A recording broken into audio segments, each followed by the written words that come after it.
وفاة الفنان طلعت زكريا بعد صراع مع المرض عن عمر يناهز 59 عام. توفي منذ قليل الفنان الكوميدي طلعت زكريا بعد صراع مع المرض عن عمر يناهز 59 عام، حيث تدهورت حالته الصحية خلال الساعات الأولى من فجر اليوم. بعد تدهور حالته في صباح اليوم تم نقله إلى إحدى مستشفيات السادس من أكتوبر.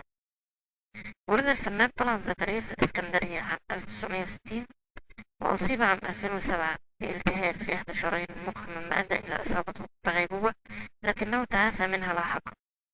يذكر أن آخر أعمال طلعت زكريا فيلم حليمو أسطورة الشواطئ، والذي تم عرضه في السينمات في ديسمبر 2017، وشارك في بطولته كل من دينا وريم البارودي وأمنية ونرمين ماهر وبيومي فؤاد، وإخراج محمد سعد.